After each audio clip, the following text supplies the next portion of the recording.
Mi nombre es Camila González, esto es Cosas de Cristianos y en este capítulo de lo que no se habla vamos a estar hablando del precio del llamado y quiero iniciar este mensaje leyendo Mateo 16:24 en donde dice: Entonces Jesús dijo a sus discípulos: Si alguno quiere venir en pos de mí, niéguese a sí mismo, tome su cruz y sígame.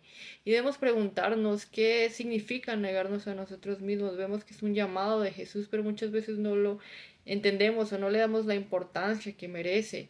Vemos que Jesús nos llama a negarnos a nosotros mismos, tomar nuestra cruz, y vemos que es un paso de renuncia. Vemos que no es un llamado a buscar nuestra propia comodidad, sino al contrario, es un llamado a despojarnos de esta comodidad. Y podría decirse que hoy en día el cristianismo está de moda.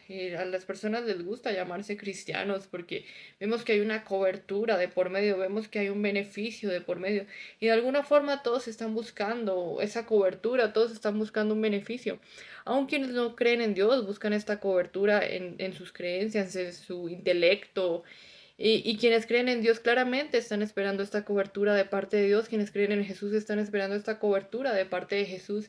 Sin embargo, hay algo que es importante entender, y es que no podemos buscar los beneficios del cristianismo sin realmente ser cristianos, sin realmente tener este compromiso. Es como querer tener los beneficios de un plan premium en alguna aplicación, en alguna herramienta, pero no estar dispuestos a pagar ese plan premium. Y hay algo que tenemos que entender, y es que la salvación no se adquiere por mérito propio, no se trata de pagar un costo. Cuando hablo de pagar un costo, no es como que estemos haciendo algo para adquirir la salvación, porque la salvación nos fue regalada por gracia. Vemos que la gracia no es algo que hagamos, que merezcamos, ni siquiera es un regalo que viene de parte de Dios, sino hay algo que podamos hacer al respecto.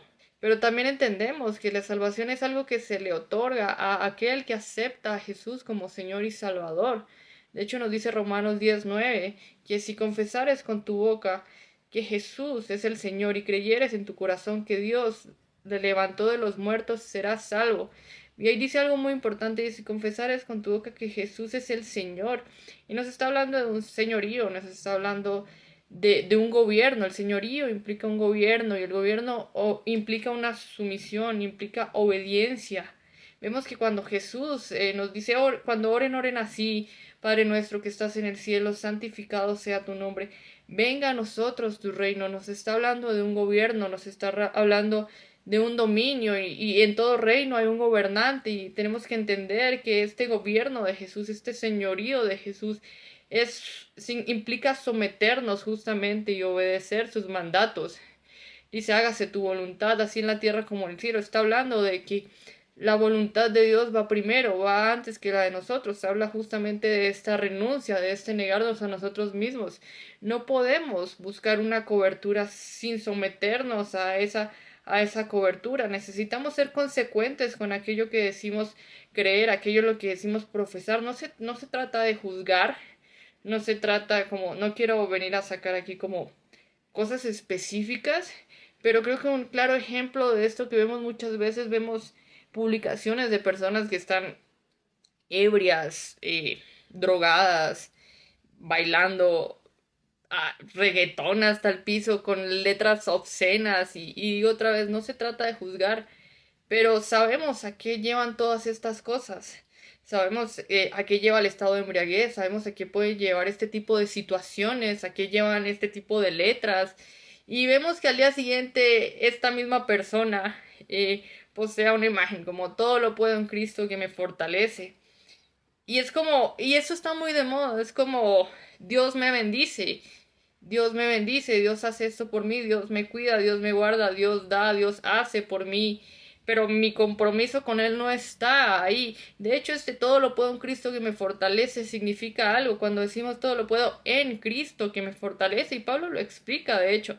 Y Pablo nos habla de este en Cristo, habla de que nosotros hemos sido crucificados juntamente con Cristo y resucitados juntamente con Él, y habla de estar en Cristo. Pero muchas veces lo tomamos como que Dios está de nuestra mano, Jesús está de nuestro lado y nos da beneficios, pero hay un compromiso, y Jesús lo dijo: todo aquel que quiera ser mi discípulo, niéguese a sí mismo. Hay un mandato de por medio. De hecho, lo vemos también cuando Jesús le dice al joven rico que venda todo lo que tiene y venga con él. Y vemos que el joven rico pone se pone triste y es como, no puedo, pone algo de por medio. Y es justamente esto de a lo que se refiere cuando dice negarnos a nosotros mismos. No podemos buscar esa cobertura sin someternos a esa cobertura. Hay asesinos que antes de asesinar a alguien oran, rezan y le piden a Dios que los cubra y que los proteja y que los ayude en esta tarea de asesinar a alguien. No somos coherentes con lo que estamos profesando. Es como cuando vivimos en una casa, cuando vivimos en la casa de nuestros padres, por lo menos en Latinoamérica, no sé si en toda Latinoamérica, por lo menos en Colombia, hay una frase muy común de los padres y es como mientras vivas en este techo se hace lo que yo diga. Y es como te estoy alimentando, te estoy dando cobertura, te estoy protegiendo, pero tienes que someterte, tienes que obedecer.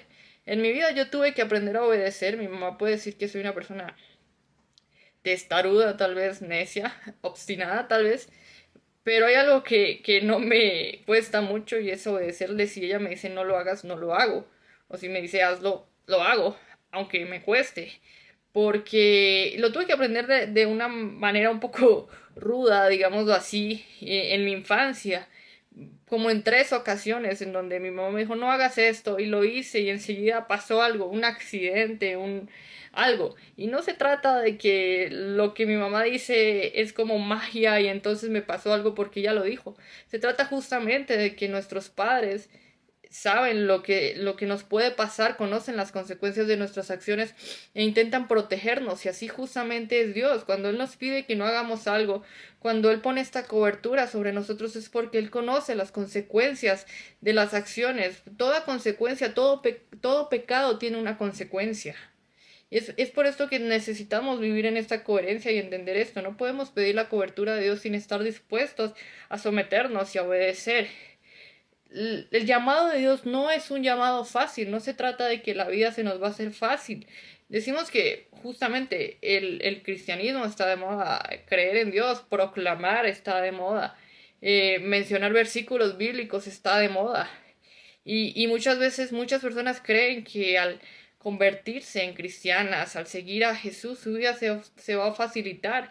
Y no es realmente esto. Se trata de que ahora tenemos una seguridad, tenemos un sustento, vemos que hay un Dios que está con nosotros y que tiene el control de todas las cosas y que a pesar de que pasemos por malas situaciones, Él está ahí. Pero no significa precisamente que nuestra vida va a ser más fácil. De hecho, es muy probable que se nos complique más la vida. Y esto tiene que ver con varias cosas. Primero, con que Dios busca madurar nuestro corazón y nosotros maduramos a través de las situaciones difíciles. Si no pasamos por esas situaciones, no tenemos un corazón maduro. Y también debemos entender que nuestra naturaleza espiritual, a medida que nuestra naturaleza espiritual crece, no encajamos con la naturaleza terrenal, empezamos a sentirnos incómodos y por eso se nos hace más difícil la vida. En mi caso me sucede así, hay muchas cosas que comienzan a incomodarme y no se trata de entonces como que no me guste nada o vivir como en amargura ni nada de eso, se trata de que las cosas que tal vez me llamaban la atención antes ya no me llaman la atención y hay muchas cosas de este mundo que nos van a incomodar a medida que nuestro espíritu se va fortaleciéndolo.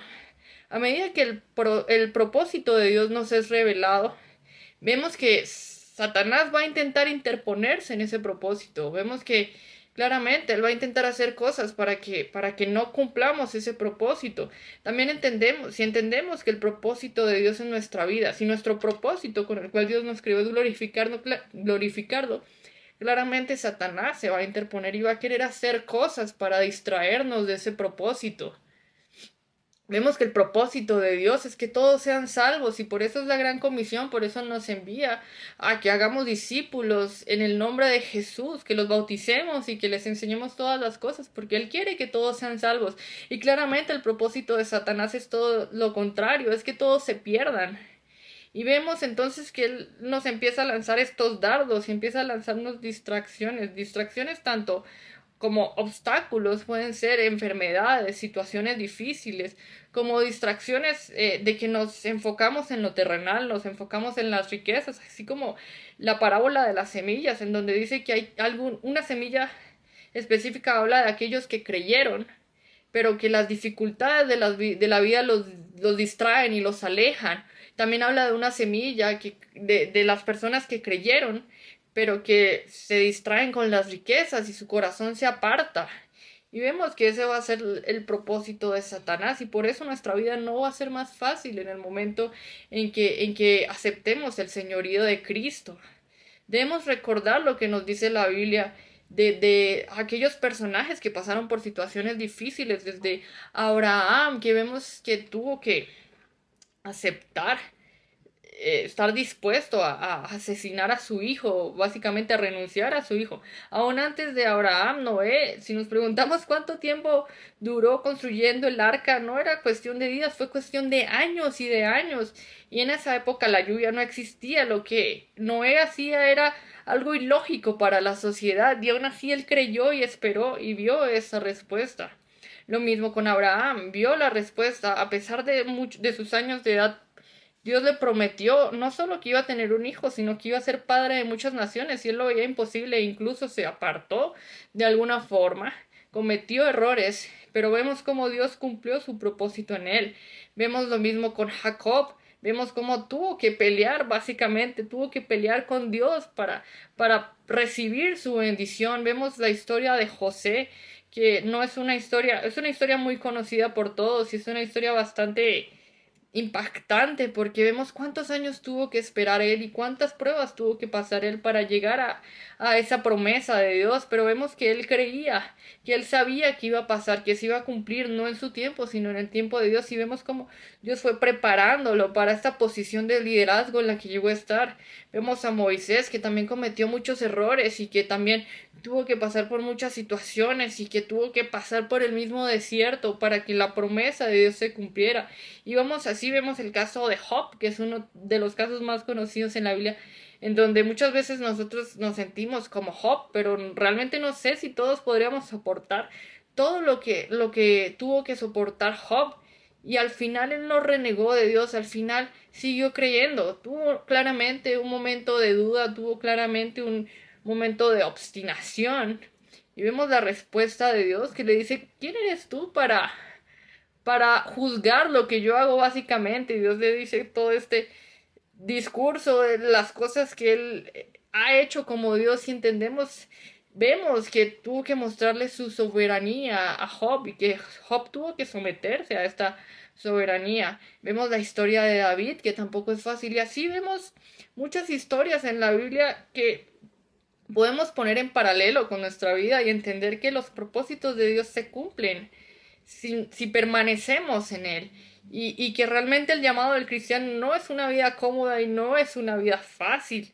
Y de hecho lo vemos en José justamente. Entendemos que muchas veces, muchas de estas situaciones que nosotros vemos como difíciles y creemos que a Dios se le salieron las cosas de las manos, realmente hacen parte del propósito de Dios. O Él las acomoda de tal forma que nos lleven a nosotros a ese destino para el cual nos llamó. Vemos que José les dice a sus hermanos, ustedes pensaron mal contra mí, mas Dios lo encaminó a bien. Vemos cómo él entiende que todo aquello por lo que pasó era parte del propósito de Dios. Y todos deberíamos tener esta perspectiva, entender que aquellas cosas que nos pasan en nuestra vida nos ayudan a madurar, a crecer y a ser fortalecidos. De hecho, vemos cómo Dios utilizó la dureza del faraón con el pueblo de Israel, que no los dejaba salir del pueblo. Y vemos que la Biblia literalmente dice que Dios endureció el corazón del faraón para mostrarse, para mostrar sus proezas, para mostrar sus milagros, para mostrar su gloria.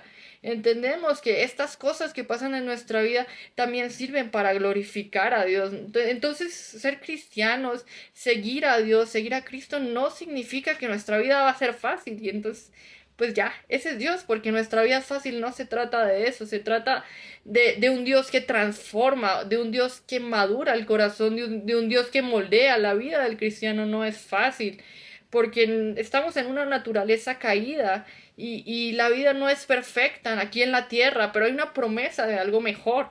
Pero preguntémonos qué requiere el ser humano para llegar a estar delante de Dios. Dice la palabra de Dios que sin santidad nadie verá a Dios, y entendemos que necesitamos ser preparados en esta tierra para tener ese encuentro con Dios. Vemos el llamado de Jesús a tomar nuestra cruz y seguirlo, y vemos que no fuimos llamados a la comodidad, no fuimos llamados a las riquezas ni a lo terrenal. Muchas veces llamamos bendición a todo lo que tenemos en cuestiones materiales, pero también necesitamos entender que la bendición no es solo eso, que la bendición está conectada directamente con lo eterno. Jesús dice: buscad primeramente el reino de Dios y su justicia, y las demás cosas os serán añadidas. Y muchas veces nos es complicado entender esto, ¿eh? Y aquí habla de varias cosas importantes. Lo primero, buscad primeramente el reino de Dios. Otra vez está hablando de un reinado, otra vez está hablando de un gobierno. Debemos buscar someternos a ese gobierno, debemos buscar traer el reino de Dios a la tierra. Eso es a lo que nos está llamando Jesús. Eso es a lo que nos está llamando cuando dice que cuando oremos, pidamos que su reino venga a nosotros. Debemos someternos a ese gobierno. No hemos sido llamados para estar bajo el reino de las tinieblas que está aquí en la tierra, sino para ser sometidos, para entender y para obedecer el reinado de Jesús aquí en la tierra. Y muchas veces nos puede costar un poco más someternos a este gobierno.